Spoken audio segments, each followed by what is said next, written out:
Hello, ladies and gentlemen. What's up? Welcome to another session. And today I just want to give you some nuggets from my recent book, The Trail. So, The Trail is a book about leadership. How do you become effective in your leadership? How do you deal with people in order to cause positive impact and influence them in your leadership? So, if you haven't read this book, you better get a copy. But so a couple of things. One of the chapters I talk about traits of triumph. Okay, so traits of triumph, basically these are traits a leader should possess in this 21st century in order to help him triumph, in order to help him excel in his leadership. So these are just some. I've listed 6, but you probably might have more. You're more than welcome to comment and add some of them as you see fit. So one of the things I believe, and I've actually experienced, in order for a leader to become effective in his or her leadership, a leader's got to have something we call the ability to build and maintain. So build and maintain relationships, and I'm talking about business relationships. And so for you to do this, to build and maintain these relationships, you need your head and you need your heart.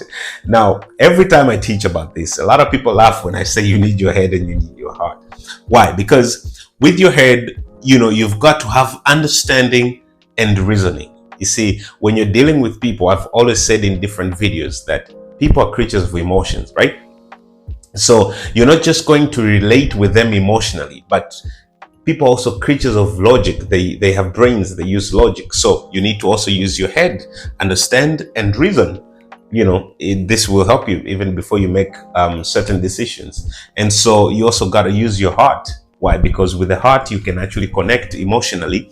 And then with the heart, I talk about genuine love. I talk about care for the people. And these are very important attributes for any leader.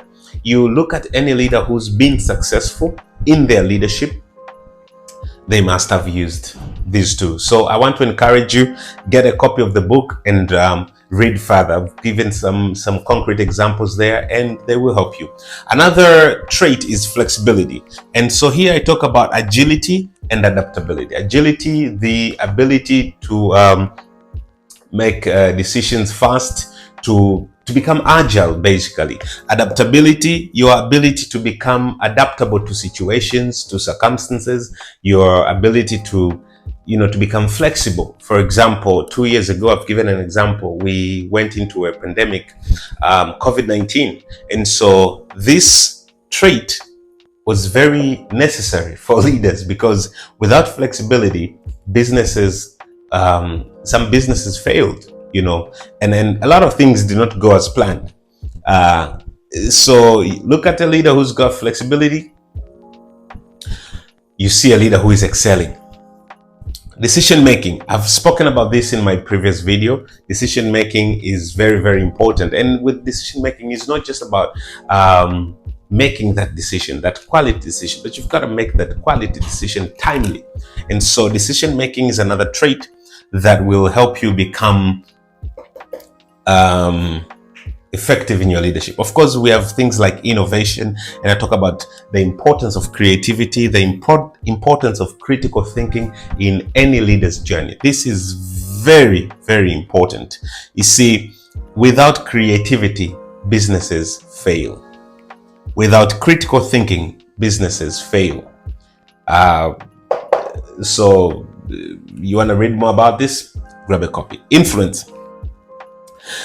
John Maxwell puts it this way. He says leadership is influence. So obviously,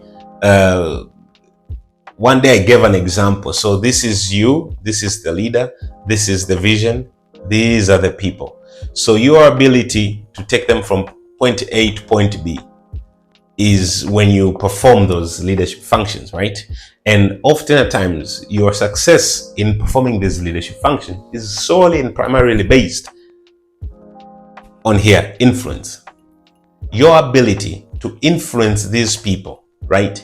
To get from point A to wanting to go to point B, or delivering point B. So this is very important. Influence, motivation, and development. And so, yeah, we'll have sessions of each one of these as time goes. But I just wanted to highlight and give you some nuggets and just to give you that nudge, that push of why you need to get this book. The last one I talk about is effective communication. Now, effective communication for me, is really the backbone of leadership, because with effective communication, you have to understand that as a leader, you need to negotiate. As a leader, you need to be disciplined. Now, you might be asking, okay, negotiation is pretty understandable. What about discipline? You see, I always say this: your ability to not speak when you're not supposed to speak, that wisdom to understand, is very important, because a leader does not always have to speak, right? And when you have to speak, it's not about what you say, it's also how you say it. So to possess that discipline, to know when to speak, when not to speak, what to speak, how to speak it, it is very important. And so these are the 6 traits I've highlighted. Please grab a copy, read more about them, and let's train each other together. You have an institution, you'd like me to come in and offer training to your leadership team, to the staff, let me know. Let's build each other together and rise together. Building people, equipping leaders. Thank you very much.